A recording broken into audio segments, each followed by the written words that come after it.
6h11. E agora, uma atração especial, De Olho na Sua Visão, com a doutora Jennifer Daltro, CRMMG 41729, cuidando com carinho da sua visão. Um oferecimento CBHO, Centro Belo Horizontino de Oftalmologia, Rua São Paulo 893, 9º andar, Belo Horizonte.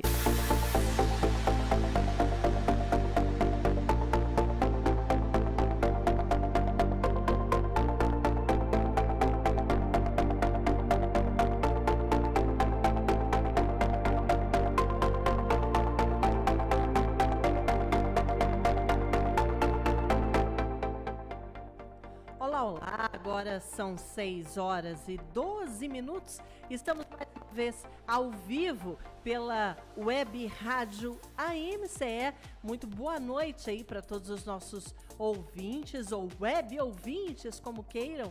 Eu estou aqui mais uma vez com a doutora Jennifer Daltro, ela que é diretora técnica e chefe do Departamento de Retina e Vítreo do CBHO, Centro Belo Horizontino de Oftalmologia. Boa noite, doutora, mais uma vez. Um grande prazer recebê-la. Doutora, nós temos, como sempre, né, mais dúvidas, mais perguntas, e eu quero registrar aqui que eu estou muito feliz porque as pessoas estão participando muito ativamente do nosso Zap. Eu vou já registrar o Zap aqui, que é o 996560001. Se você quiser, então, portanto, mandar a sua dúvida, se você quer saber qualquer coisa a respeito de visão, pode nos enviar, então, as suas questões aí, que a doutora Jennifer com certeza irá responder. Então vamos começar pela Ana Célia Leal, ela que é lá do Barro Preto. Muito obrigada, viu, Ana Célia, pela sua pergunta. Ela está querendo saber, doutora, se conjuntivite é perigoso, se a pessoa pode chegar a ficar até cega se não cuidar dela.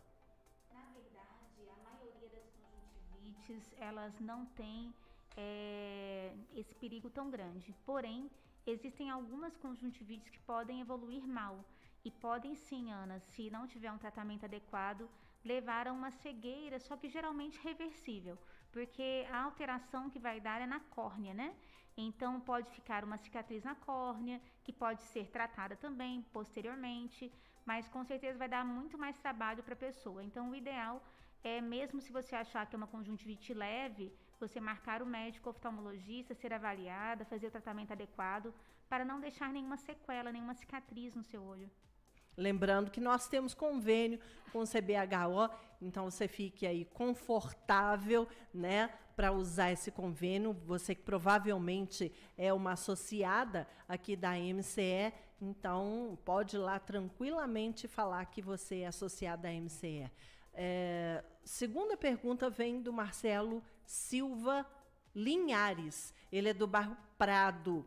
Ele quer saber qual que é a primeira providência que a pessoa deve tomar em caso de queimadura na região dos olhos.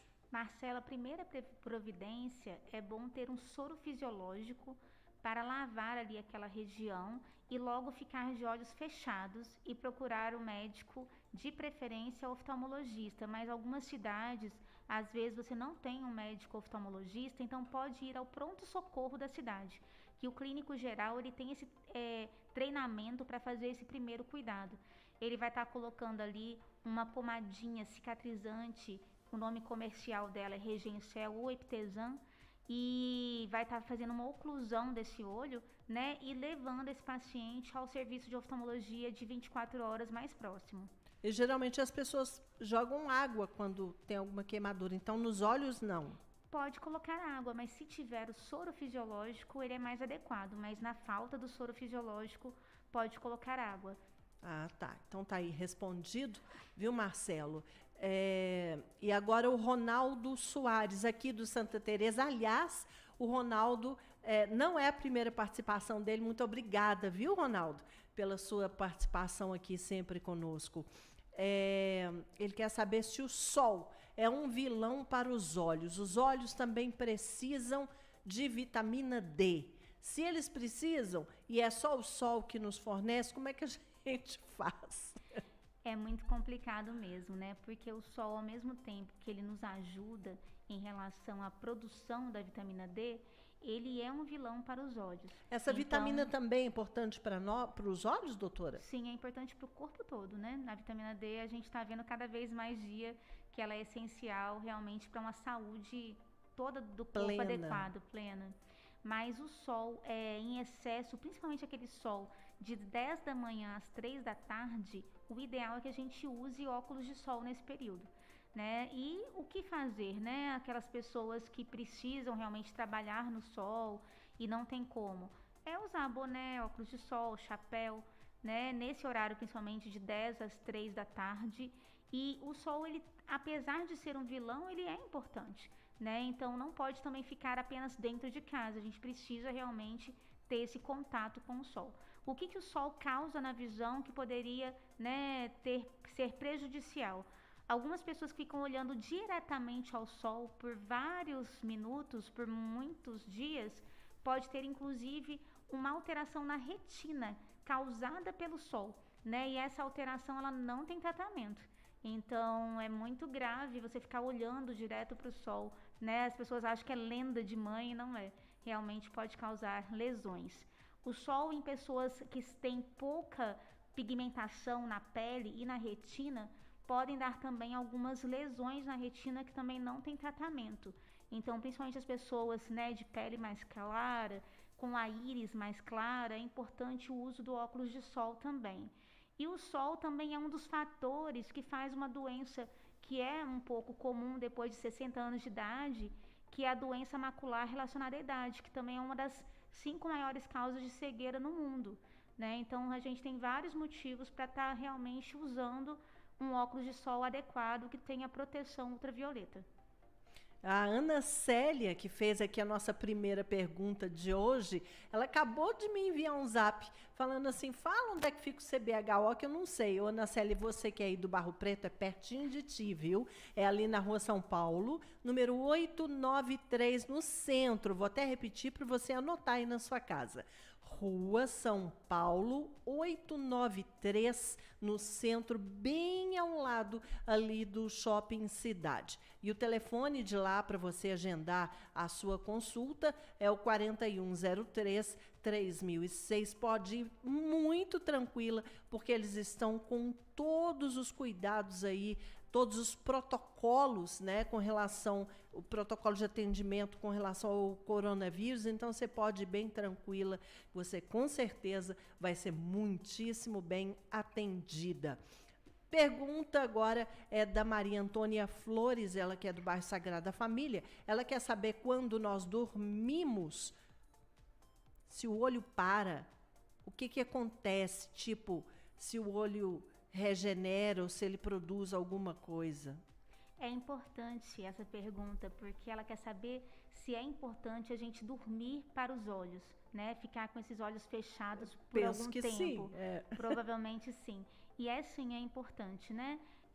Na verdade, o nosso olho, ele, quando a gente está com os olhos abertos, a gente tem uma oxigenação natural do ar que vem para a lágrima e dessa lágrima para a córnea. E nossa córnea, ela não tem vasos, ela respira pelo oxigênio que vem da lágrima. Então, com os olhos abertos, a gente tem uma respiração, entre aspas, da córnea maior. Quando a gente fecha os olhos, o fechamento da pálpebra, você diminui um pouquinho essa oxigenação. Por isso, as pessoas que usam lente de contato, é importante que tire essa lente de contato para dormir, porque senão você tem mais um fator impedindo que venha oxigênio para o seu olho. É um dos fatores, né, para que tire essa lente de contato.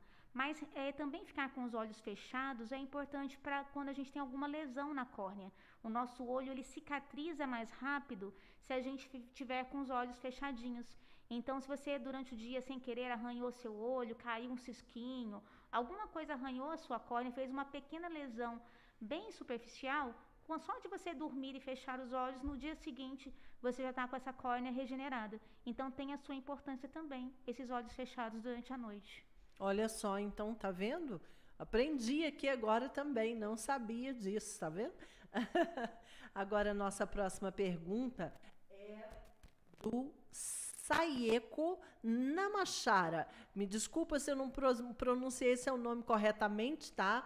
Porque no Zap não tinha nenhum tipo de acentuação, mas eu creio ser Sayeko Namashara, do centro. Ele quer saber se usar óculos com grau errado faz mal. É ela, aliás, ela usa para perto e está desconfiada que não tá bacana o óculos. Ela está preocupada de estar forçando o olho e isso fazer mal. Sim, faz mal sim, né? Muitas pessoas usam óculos do marido, de alguma pessoa que deu o óculos Me ou empresta emprestou. aí. Sim, isso não é legal, porque não é o seu foco. Então, assim, o que que é o óculos, né? Por que que a gente tem um exame que chama refração, que o médico oftalmologista faz em todo paciente? A gente vai, com uma técnica de física, descobrir o grau do seu olho, isto é, em que grau o seu olho enxerga, em que grau o seu olho refrata a luz que vem de fora. E para cada pessoa vai ser um grau diferente. Então você acha, porque para perto o meu deve ser 1, o meu para perto é 2. Nunca é exatamente 1 ou exatamente 2, né? Você pode ter um pouquinho para longe de miopia. Se você tiver meio de longe de miopia e 1 para perto, na verdade seu óculos vai ser de meio. Então assim, nunca é exatamente aquilo que você acha. Então melhor você ir no médico oftalmologista, fazer o seu exame adequado, pegar realmente o grau adequado, porque quando você está fora do seu grau, para que o seu olho enxergue, o seu olho tem que fazer uma força muscular lá dentro do olho, um músculo chama ciliar para dar o foco. Então você tem que fazer tipo uma musculação no olho para você enxergar. E todos os dias fazendo isso, você vai aumentar o seu grau no final de tudo e você vai ter dor de cabeça, vai ter cansaço. Então é importante você estar com o grau correto. Então tá aí respondido. Agora a pergunta vem do André Damasceno, ele é do bairro Floresta. Quanto tempo ou quantos anos leva para os olhos se desenvolverem completamente? Mas na não verdade, é quando nasce? não, na verdade é o seguinte, quando a gente nasce, os nossos olhos não estão totalmente completos por causa da retina. A retina não está totalmente desenvolvida.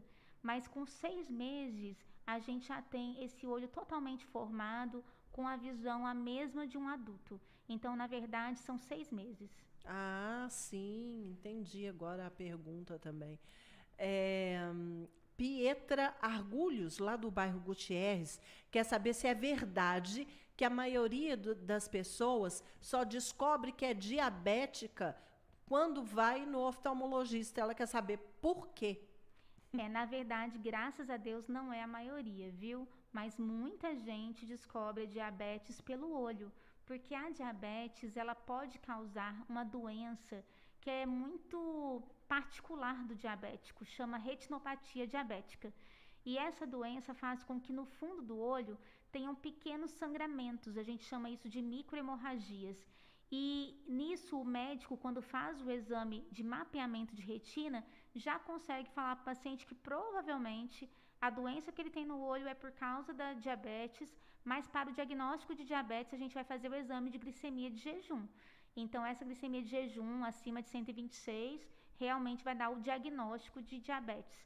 Mas não é legal você descobrir pelo olho. O ideal é que você realmente faça um check-up anual, principalmente se tiver história familiar, para descobrir isso antes de ter doenças no olho, porque quando já tem a doença no olho, você já está no estágio já avançado, você precisa já de tratamento também do olho, além do tratamento sistêmico, né? Então não seria legal essa descoberta, mas infelizmente ainda acontece muito, né? Uma outra coisa que acontece é a pessoa está vendo embaçado, daí vai no médico oftalmologista, faz um óculos.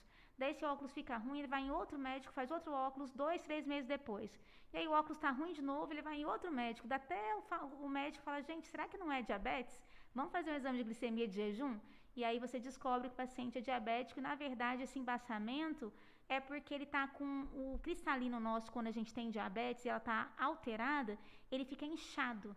E esse inchaço muda o grau do óculos todo dia. Então, cada dia o grau dele é 1. Então, ele foi no primeiro médico, o grau era 1. Foi no segundo médico, o grau era outro. No terceiro médico, era outro grau.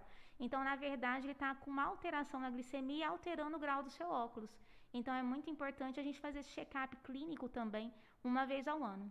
O glaucoma também não seria uma dica para o profissional que há essa possibilidade da pessoa ser diabética quando percebe-se que a pressão intraocular está muito alta? Na verdade, não tem uma relação direta com a diabetes, não, né? O glaucoma já é uma doença genética, hereditária, né? E que nós pesquisamos em todos os pacientes que vão no consultório por qualquer motivo. Você foi no consultório porque caiu um cisco no seu olho, o médico vai ver o fundo de olho e medir a pressão intraocular, porque o glaucoma é silencioso. E muitas vezes a pessoa tem e não sabe, né? Então a gente pesquisa em 100% das pessoas que passam pelo consultório do oftalmologista. Entendi. Uhum. Doutora, agora nossa pergunta vem da Tereza Rios. Ela é do bairro Santa Efigênia. Ela quer saber qual que é a função da pupila.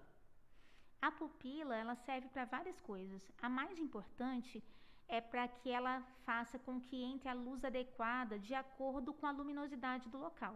Então, se você vai para um lugar com muito sol, uma praia, por exemplo, que você está ali, né, no céu aberto com muito sol, a sua pupila vai fechar, a gente chama isso de miose.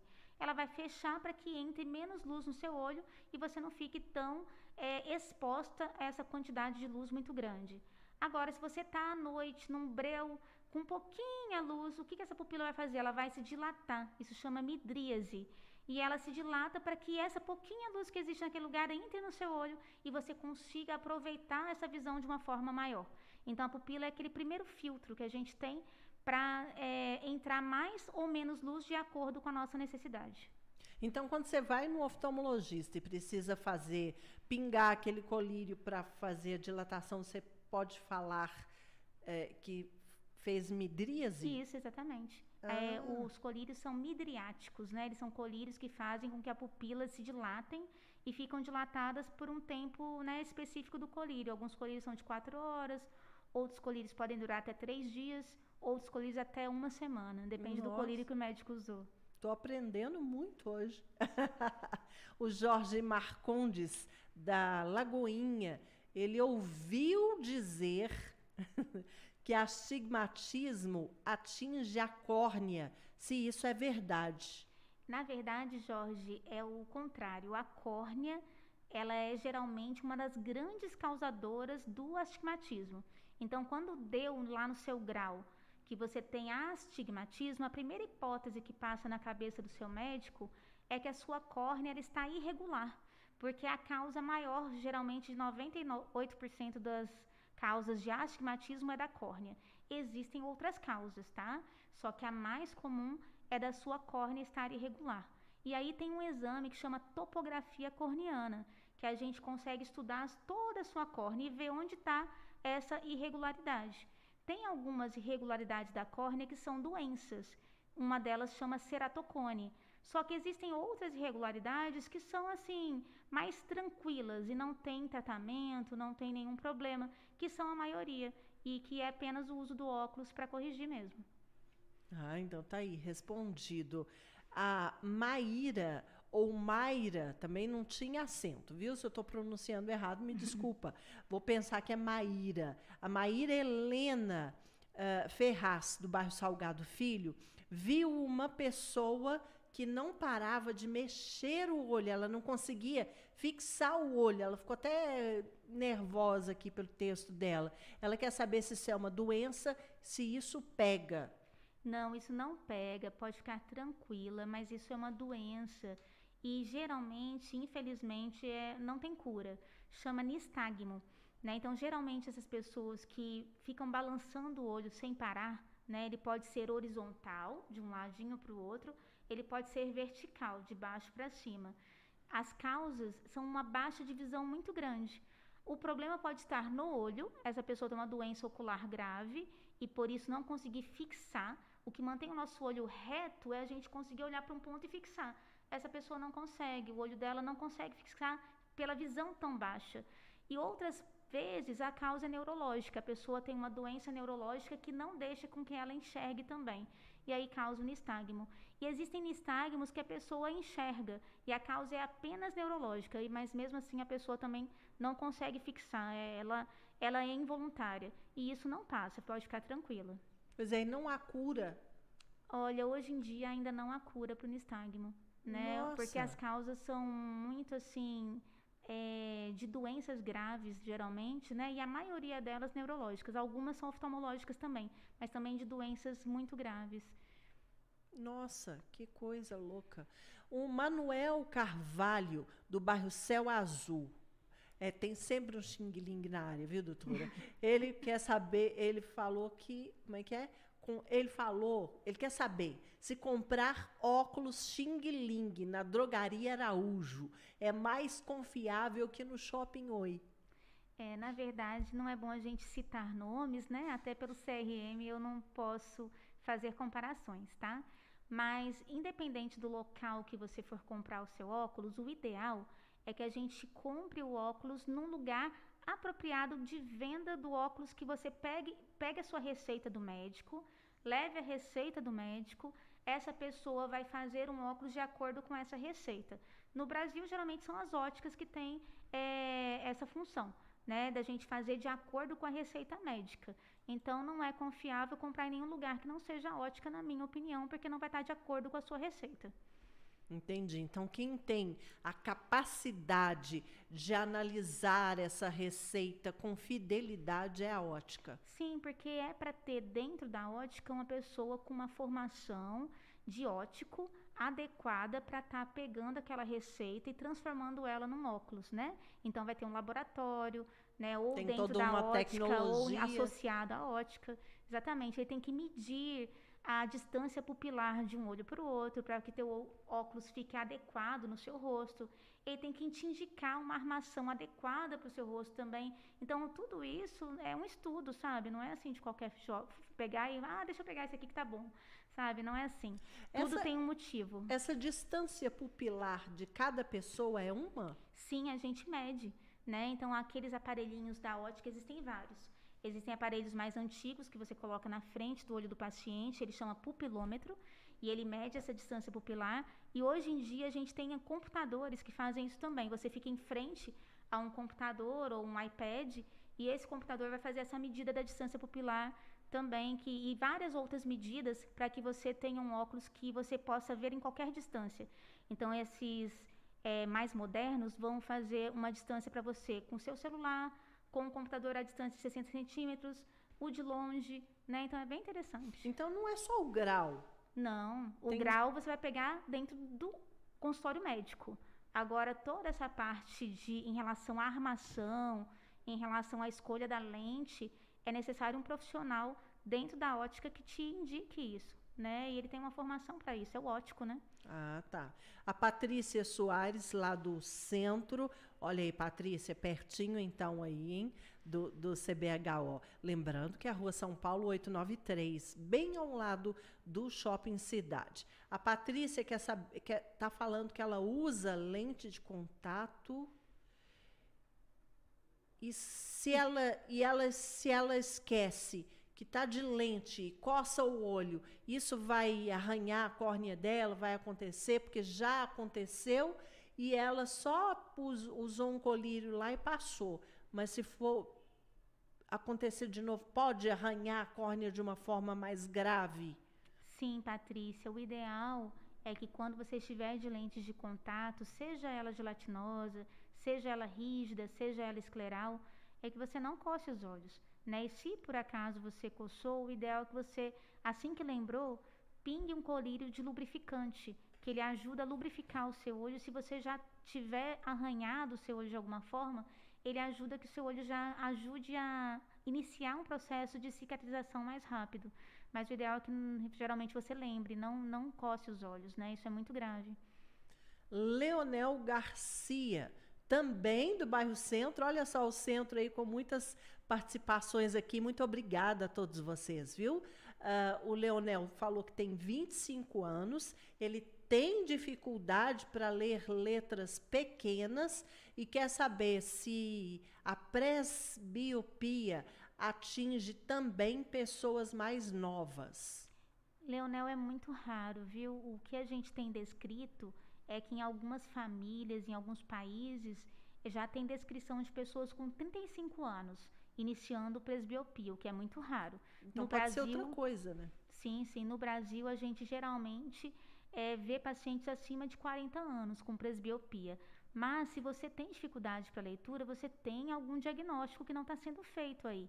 Então, ou você tem uma miopia, um astigmatismo, ou uma hipermetropia, ou às vezes um ceratocone, né? Não sei. Então, é necessário que você realmente vá ao médico, faça uma consulta oftalmológica completa para que a gente descubra o que você tem.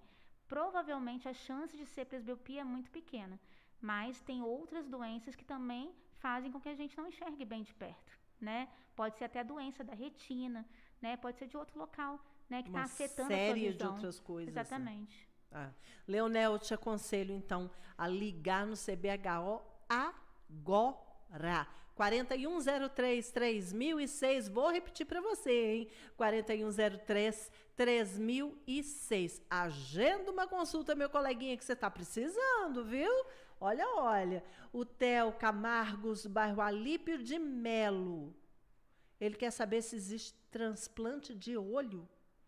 Na verdade, tem transplante da córnea, né? Que é muito comum e a gente, né, tem feito já há alguns anos. A gente está estudando ainda, mas como pesquisa, transplante de retina. Ainda não está para a população em geral, ainda está como pesquisa para ver se realmente vai ter resultados, mas do olho inteiro ainda não. O que estão estudando é colocar algumas próteses inteligentes, né, com chips de computadores ligados direto ao seu cérebro, para aquelas pessoas cegas voltarem a enxergar. Também tudo em pesquisa, né, e está tendo bons resultados. Olha que bacana, que bacana. Nossa, então tá aí. Por enquanto, transplante de olho ainda não. Aparecida Guimarães, ela é de Sabará. Ela quer saber se glaucoma tem cura, como que ela pode evitar. Infelizmente, não tem cura. Por isso que todo paciente que vai a um médico oftalmologista, a gente já faz uma prévia, né, para ver se essa pessoa tem uma chance de ter glaucoma ou não. E como evitar? Ir ao médico pelo menos uma vez ao ano, fazer a medida da pressão intraocular e a fundoscopia, que é quando o médico olha o fundo do seu olho e vê o nervo óptico. Se ele vê que seu nervo óptico ou a pressão intraocular tem alguma chance de desenvolver o glaucoma, ele vai pedir mais exames que a gente chama de propedêutica de glaucoma, para ver se você encaixa naquele perfil do suspeito de glaucoma. E nisso ele vai ficar te acompanhando de perto, porque qualquer sinal que o seu olho der que está iniciando a doença, ele também inicia o tratamento ali rapidamente, para que esse glaucoma não progrida. E ele não progredindo, você não vai ter perda de visão. Então, hoje em dia, o glaucoma, ele bem tratado, a pessoa consegue manter uma visão boa para o resto da vida. A Maria Dolores Pilar, do Funcionários. Ela quer saber, isso aqui também, olha, fiquei interessada nessa pergunta. Se o óculos de sol com lente bem escura protege mais que a lente mais clara. Na verdade, o que é importante, independente da tonalização desse óculos de sol, é você saber se ele tem proteção ultravioleta. Se ele tiver, mesmo mais clarinho ou mais escuro, vai proteger o suficiente. Geralmente, o mais escuro vai deixar entrar menos luz. Então, teoricamente, vai te proteger um pouquinho mais. Mas não adianta ter um óculos escuro que não tenha proteção ultravioleta. Então, o mais importante é você conferir na ótica essa proteção ultravioleta. Entendi. Então, o importante mesmo aí, no caso, é saber a proteção UVA e UVB. Isso. Independente da cor da lente. Entendi. Acho que eu esqueci aqui. Tá. O Bento Savoy. Não, é porque a Maria Dolores, ela emendou duas perguntas aqui. Ela perguntou também se criança precisa usar óculos de sol, principalmente na praia. Na verdade, aquelas crianças de olhos claros, azul, verde, mel, elas deixam entrar mais luz no olho. Seria interessante naquele horário de 10 da manhã às 3 da tarde usarem óculos de sol. As de íris mais escura, elas têm uma proteção natural, então também podem usar, mas não é tão preconizado, vamos dizer assim. E a gente fica um pouco mais preocupada com os adultos, porque a exposição do sol acima dos 18 anos é que realmente vai fazer mal, né? Então, acredito que não tem uma formalidade ainda nessa proteção das crianças, mas também não é errado usar. Você comprando um óculos adequado, que não seja desses que vocês falaram, xing-ling, né? Pode usar sim. Ah, tá. Então tá respondido aí mesmo, porque colocar uma criança para usar óculos, principalmente de sol, é mais complicado, né? Eu acho que a criança, quando Não ela tem tanto pede para usar, cuidado. mas quando ela pede, é importante que os pais comprem, sabe? Então, eu tenho alguns pacientes que a criança pediu para o pai, me dá um óculos de sol, por favor, o sol está me incomodando. Então, levar em consideração esse pedido da criança, às vezes não é frescura, realmente está incomodando. É desconforto. É um desconforto que ela tem. E respeitar o pedido da criança. Ah, olha só. Benito Savoia, do Lourdes. Primeira vez aqui, hein, Benito? Muito obrigada. Ele quer saber se aqueles produtos prontos de limpar óculos são bons ou sabão e água resolve. Se pode, ele quer saber também se pode passar álcool 70 no óculos todo. O sabão e água é o ideal. E esses produtos que vendem nas óticas, eles realmente são muito bons. Só que podem ser substituídos pelo sabão e água tranquilamente. O álcool, ele pode, aos pouquinhos, tirar o seu antirreflexo, destruir a lente do seu óculos. Então, não é ideal todos os dias estar passando o álcool 70, não. Então, o ideal é você chegar em casa e lavar com sabão neutro mesmo e água. Ele E resolve com relação ao Covid? Sim, resolve 100%. Bacana. Então tá aí, viu, Benito? Usa só água e sabão. Agora, se tiver o produto pronto, tranquilamente pode usar. Esses produtos, então, eles não tiram o antirreflexo? Não, eles são perfeitos já para não tirar. Né? Então pode comprar, mas sai bem mais caro, né, do que água e sabão. Com certeza. Sérgio Paiva, do Centro. Olha o Centro aí, gente! Ele disse que queriam vender para ele uma lente polarizada. Ele quer saber se essa lente polarizada é mais uma moda. O que é isso? A lente polarizada é uma delícia. Na verdade, ela faz o seguinte, Sérgio, ela não deixa com que os raios que vêm de outro objeto entrar no seu olho. Então, por exemplo, a luz, ela incidiu, eu estou aqui sentada, né, na cadeira antes de vir para o meu olho. Então, essa luz refratada, ela não deixa vir no meu olho, ela me protege. Ela deixa vir a luz só que vem direto, retinha, lá da fonte de luz original até o meu olho. Então, ela te dá um conforto, assim, maravilhoso. Isso é bem legal para quem dirige, né? Os motoristas adoram lente polarizada. Então, se você, né, tiver precisando de uma visão melhor, principalmente para longe, use lente polarizada, que é bem legal. Mas ela é transparente? Sim, tem vários tipos. Tem transparente, tem de cores, né? E pode usar o cores. Tempo inteiro? Sim. Normalmente? Sim. Olha que interessante. Então, tá aí, viu, Sérgio? Pode usar lente polarizada, que não é só moda, não. É uma tecnologia muito bacana. Sim. Então, tá. A Ana Elisa Paz, do bairro Barroca. Ela quer saber se a receita do óculos também serve para comprar lente de contato. Sim, só que tem que tomar muito cuidado com o tipo de grau. Quando a gente tem mais de 5 graus, seja de miopia, seja de hipermetropia, o grau da lente de contato não é o mesmo do grau do óculos. Então, existe uma tabela em que o fornecedor dessa lente de contato tem acesso e você dando para ele o grau do seu óculos, ele vai fazer a conversão do seu grau de óculos ao grau da lente de contato. O ideal é que o seu médico oftalmologista já te fale com antecedência, né? Qual que é a melhor lente para o seu olho.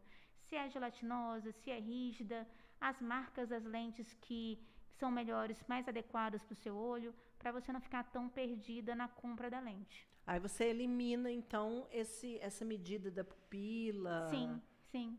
E o legal de lente de contato é que é muito raro, mas algumas pessoas têm graus diferentes nos olhos. Então, um olho às vezes é míope e o outro olho é hipermétrope. No óculos, é muito difícil fazer um óculos que fique bom para a pessoa, para os dois olhos.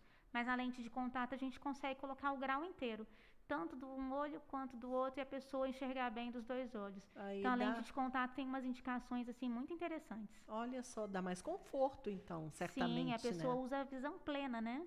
Porque muitas vezes ela fica só com o olho dominante e o outro olho não fica enxergando tão bem. Que Quando é no bacana. óculos, né? Que bacana.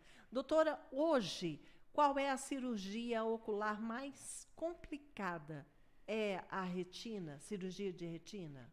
Na verdade, complicada não é o nome correto, é complexa, né? Hoje a mais complexa é a cirurgia de retina ou as cirurgias combinadas. Existem algumas vezes que a gente tem que fazer transplante de córnea e cirurgia de retina ao mesmo tempo. Então, essa seria uma das mais complexas hoje, que demoraria um pouquinho mais. E elas são feitas pelo CBHO? Sim, o CBHO a gente tem todas as cirurgias em todas as áreas da oftalmologia, né? De estrabismo, córnea, glaucoma. Que bacana. Então, você que está aí me ouvindo e é um associado à MCE, lembrando sempre que nós temos um convênio muito bacana com o CBHO. Então, liga agora, 4103-3006, fica ali na Rua São Paulo, número 893, bem no centro, ao lado do Shopping Cidade. Nós acabamos de conversar aqui, de responder várias perguntas e batemos um super papo com a doutora Jennifer Daltro, ela que é diretora técnica e chefe do Departamento de Retina e Vítreo do CBHO, Centro Belo Horizontino de Oftalmologia. O CRM-MG dela é o 41729. Doutora Jennifer, mais uma vez, muito obrigada. Aprendi muito hoje, hein?